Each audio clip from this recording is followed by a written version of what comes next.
My name is Jared White. I'm a junior civil engineering major at the University of Dayton. I'm also the president of the Sustainability Club.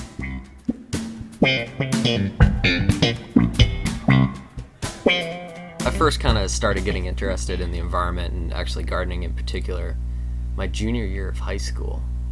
I'm not entirely sure what kind of pushed it along. I know my grandpa was always into gardening and growing his own food, and I just like the idea of knowing where your food's coming from, not just picking stuff off the shelf at a supermarket and God knows what was happening to it before it got there.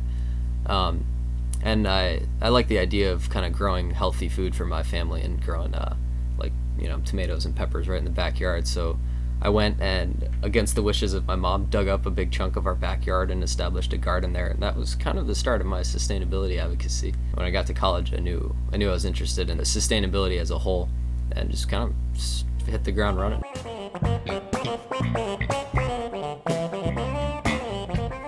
We're a very broad club, and we tackle a lot of different topics ranging from energy awareness on campus to recycling and waste management and of course food justice. So kind of the context of food justice, there's a lot of food that isn't really made in a humane manner.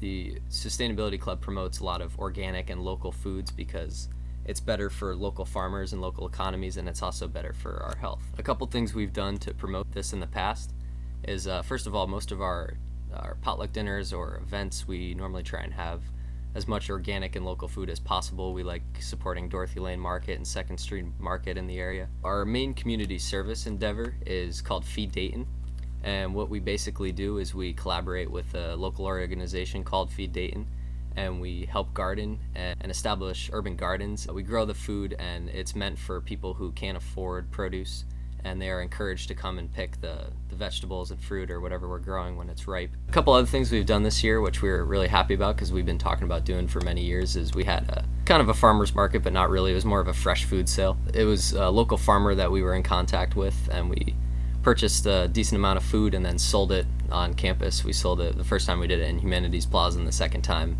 was during Sustainability Week, which was in KU Plaza. A lot of people have suggested that we get organic foods in dining services, which has been looked into in the past by dining services and with student encouragement. It's really not feasible because a lot of students say they'd like to see those kind of options in the dining halls, but when they see the prices, they're not as open to it. There's 4 total sustainability houses. I live in a sustainability house, and there's a handful of the people who live in the houses have been or are involved with Sustainability Club. With regards to food, each month one of the houses will put on a dinner. We try and, again, promote just local foods and organic foods and serving that for each other. There's several programs going on that I would personally like to see expand a fair amount. There's Cans for Cans program, which basically recycles aluminum cans and uses that to buy canned food for less fortunate people. And also there's a program called TerraCycle, which basically diverts waste from landfills and raises money for our club, so we really like that. My overall goal is to implement a project that I've been working on all semester, which is basically a revolving fund for sustainability, which is essentially a big investment project, but it's also a sound educational endeavor, and it has other benefits to it.